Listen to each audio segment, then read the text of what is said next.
Now, if you're stuck at 100 NL or like 200 NL, then you landed in the right place. And for those of you watching for the first time, I like to give a little background on myself. And basically, I've been playing for the last 2 decades, and I hop on about 4 times a week mid stakes. I don't have one type of strategy like GTO, ABC, or whatever. I really just focus on two things. The first is making good decisions because at the end of the day, we do have control over that. And the second thing is that I try to use strategies against my opponents and exploit them as much as possible, meaning I'm going to bluff without hesitating if I think somebody is weak. And, after playing so many hands, you just pick up on little things a lot quicker. Of course, as I'm getting into this, I also want to let you guys know we have an awesome community in the pinned comments section where, you can talk to me one-on-one as well as with some other high-level members. Now, like I said, if you're stuck or hitting a wall at your current stake and you just want to take things more seriously, I highly recommend getting in there. Also, you guys could tap the like and let's get it right into this. And, it's going to run for close to 20 minutes. So, grab a bottle of water, some Gatorade coffee, and let's lock in. And we do have a couple spots, but one with where we're going to, be up against pocket aces. You're not going to want to miss that. So sit back. Also, if you have any questions, comments, things like that, feel free and you message me below and I'll get back to you. But, really, guys, the thing is, man, the unlock is getting away from, like I said, GTO, ABC, that kind of stuff. And, you got to start just playing the man, right? You got to stop thinking so much about what cards you have in certain spots because, like I said, you're going to have to bluff, right? I think the problem is a lot of people don't really work on bluffing. It's almost like an art form, in my opinion. And the better you get at that, the better you're going to get. And the other thing, too, is, you know, you get better at understanding what your opponent might have. And I'm going to show you some different situations in this one where I'll kind of just let you know how I think about certain spots, right? It's always going to be different. You're always going to be playing against different people, but explaining different situations is kind of the way I like to do this. And I think it's a little bit, it'll help you maybe look at your own game and think like, okay, maybe I'm not thinking the way this guy is. You know what I'm saying? Because there's nuance to this, like I said, but we're going to get into it, okay? I'm not going to blab too much here. All right, so A10 offsuit, I'm just going to put in a button raise right here.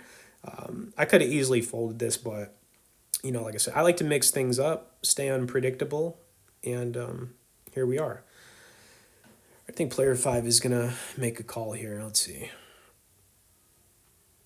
What's it going to be, player 5? Also, I was playing on an iPad in this one, so the screen might look a little different if you have been watching any of the hundreds of videos that I've posted. All right, so I went with the continuation here with absolutely nothing. We got nothing, but you know what? Sometimes that's all you need is nothing. You don't really need anything. And that one, in that spot, was all good. Okay. All right, queen 3 off. Gonna muck this. We ain't playing no queen 3 offsuit. No, sir. Not today. Okay. Not today. All right, next one we had an ace king of spades. I mean, how pretty does this one look? So I'm just going to kick it up to the 1250 piece first to act. Kind of hoping somebody re-raises us, honestly, which is what we got, 1, 2, 3, 4, 4 more players to act. So that's kind of what I was hoping for. Looks like player 5 was kind of tanking this a little bit, maybe thinking about that. I don't know. Or maybe he stepped away for a second. I have no idea. But if he's going to take all this time, he better re-raise us, man. It's like, you better do something now. Otherwise, I'm man, look at all that wasted time right there, man. Can't do anything about it, though. It is what it is. All right, so player 2 is going to defend in the big blind, and we are going to hit our king. We got runner, spade possibilities. Pretty standard continuation here. I actually ended up checking this turn and then going to the river here. Yeah, I didn't play this hand very good. I just, for whatever reason, I thought maybe player 2 was slow playing something, I guess.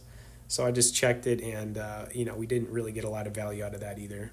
I didn't really like the turn. I didn't like the run out on that one at all. It is what it is, guys. I played that poorly. I'm not going to lie. All right, queen 5. Not playing that, but we took it down, so that's kind of nice. And, I mean, we're just getting warmed up, man. You guys are definitely not going to want to miss a couple spots in this, though, man. It's gonna get out there a little bit. Not going to give anything away. All right, 7-8 off. Yeah, I could have defended there.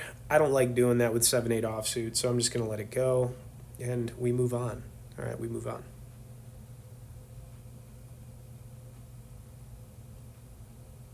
All right, 7-9 suited. Definitely a hand that I like playing. I also really like 10-7 suited. I always do well with it. I don't know why. 7-9 suited is another one too. It's pretty connected. And, you know, things can happen. All right, so player two is going to open. I am going to make this call. Now, if somebody did re-raise us to, you know, 3 or 4x this, then I'd probably still make the call, honestly. I'm not going to lie. Player six is going to call as well. And then we get a flop where it's like, okay, all right, we hit trips on the flop. Nine kicker's not really good, but I don't think we really have a whole lot to be worried about here. Player six is going to lead out, which I thought was a little weird. In another spot here where it comes back to me, normally I would just call here, but for whatever reason, I had other things in mind. So kind of another weird way to play a hand like this. But you know what? I did. Okay. I don't know if you want to say I was trying to turn this into a bluff or something, because that's almost what it looks like. You know, what do you really do this with? You know, player six folded. Turn card would have been a six. Pick up sticks. I don't really know if we would have got more out of that, but maybe a little bit. I don't know. Whatever. Can't do anything about it now, right? And here we are, Jack 3 suited, man, which is a monster. We got that monster Jack 3 suited. You know what I'm talking about. And we are going to be in the small blind. Now, things definitely got interesting in this one. And I slowed this hand down so we could kind of just make sense of it all, because it is, this was something, man. Now, the big blind, I'm sorry, the button is going to raise here.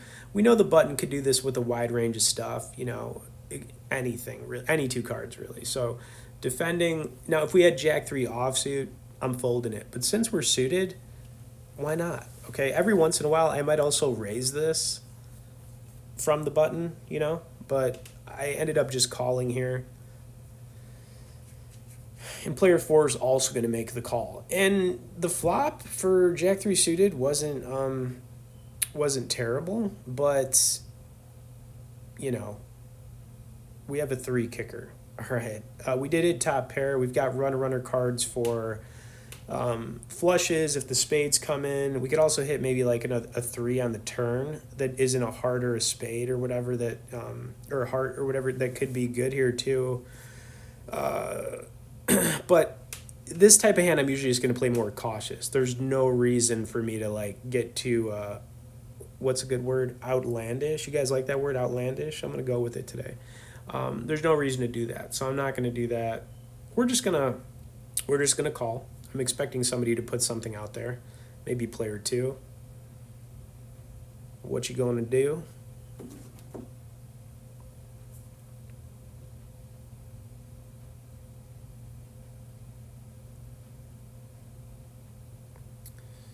Yeah, player four took a little bit of time here, but like I said, I needed to slow this one down, guys. So just bear with me. I don't even know what player two is thinking about it. I'm sorry, player four. What are you thinking about, man? It's like, just check it. You know, what's up? What's up with all this tanking? I mean, come on, man. What's up with all the tanking? Now, if player four would have put in a raise and then like player two would have re-raised here or something, I would have been in maybe a little bit more of a tricky spot. But player two is going to go with a kind of like a standard continuation. I would expect that with anything. I mean, we have heart draws out there. We have some other possibilities, you know, top pair. But when we got that 3 on the turn, oh man, I was feeling so good here. I was like, did we really just get this 3? Player 2 is going to go again, even heavier here. So either he's bluffing or he actually has like top pair or something with a good kicker. So that's what I was thinking here. If he has 2 pair, like Jack 6 or Jack 8, there's nothing we can do here. But I re-raised. He called very quickly, and he turned over pocket aces. And yes, sir, we cracked aces. Thank you for the board not pairing right there. And I'll tell you what, man, not a whole lot player 2 could do right there. It was just a bad run out for him. And we took it down with the Jack 3. I mean, come on, tap that like for that Jack 3 takedown against pocket aces. How do you not look at that and go, dude, man, you did it. That's right, man, I did it. You better believe I did it. because I did it. Okay. All right. Next, we had pocket sevens. We got some more good stuff, guys. So don't go anywhere. All right. I don't know. Not like the greatest flop for sevens, but you got to be thinking like this. You know, we could still get some decent cards on the turn and river here. They could make straights, runner flushes. Maybe we hit a seven on the turn. I don't really know. Continuing here makes the most sense to me instead of checking. And didn't really matter. Player five let it go. The aggression worked out, and we progress. Okay, we progress. All right, next hand with king queen suited. I was kind of in a weird spot with this one. I mean, you know, I actually do want to get re-raised a lot of the time with this, but I'm not gonna like come over the top or anything. I'm just gonna call. But I do like building a pot with this hand early, which is what's gonna happen. It's gonna come back over to I think player five who's gonna raise it up.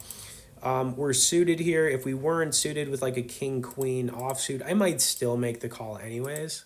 It depends. It depends on how I think that person's playing. You know, situational. But yeah, player five is going to kick it up here. And we got king queen suited, man. Obviously, we're not going anywhere.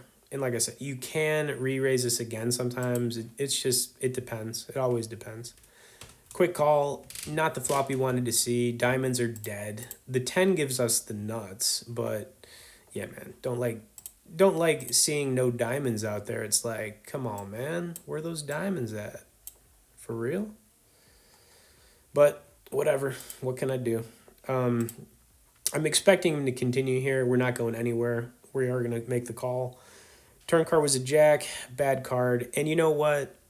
I don't, here's the thing, like, I wasn't feeling a bluff in this hand at all.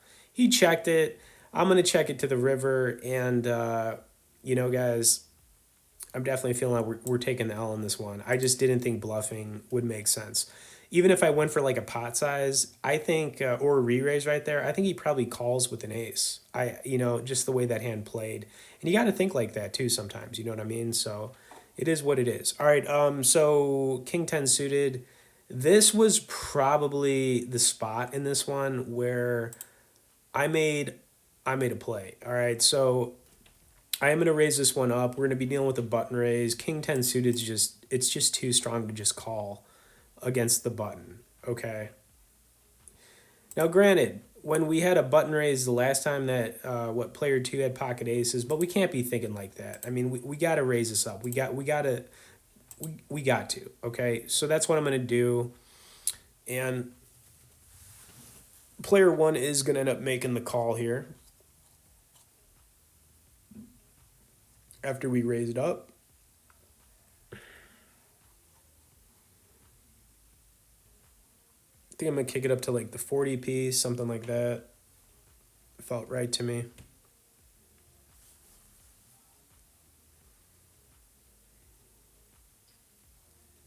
And he's going to call pretty quick. And when I noticed that, I was like, okay, he's probably got a pretty good hand if he's going to call pretty quick, okay? And we ended up hitting second pair here. Ace out there, don't like it. We got no clubs. I am going to continue here and show strength, though. And he is going to make the call pretty quick. No re-raise, just call. Which tells me a couple things. Maybe he does have an ace here. I'm actually ruling out the club draw on this one, though, because you know what? That's what I'm going to try to represent. So this is a 50-50. I'm going to go pretty large here on the turn. If he re-raises us, then he's giving his hand away. We know that he's probably got clubs, okay? So he's going to make the call. Just a call. River card is a 10. It gives us two pair. We don't have the jack, but since I showed aggression this entire time, I am going to go for the rest of it. So I'm basically representing the flush here, and I'm trying to get him to call off his stack with it, you know? And it worked. So we took that one down. Maybe I lean towards more like a 60-40 split. Like I was pretty confident I could get that through. That's kind of why I did it, guys. And it worked out, but you know, I did think it through. There's a lot of thinking going on when I'm making moves like that. I'll tell you that much. Anyways, and I'm also just picking up on tendencies. Like like I said, if I notice something right away, then I kind of know when to back off sometimes. But anyways, we had a jack nine suited here. And I think we're going to get runner on this, but I want to bring this all home for you guys. Like, I hope you're enjoying some of the stuff I'm putting out, at least a few times a week lately. I do encourage you, get in the community. We could talk one-on-one, and if you're stuck, man, or just trying to take this more seriously, I've just been doing this a while. Another thing, subscribe. Thanks for watching, guys. We'll see you in the next one.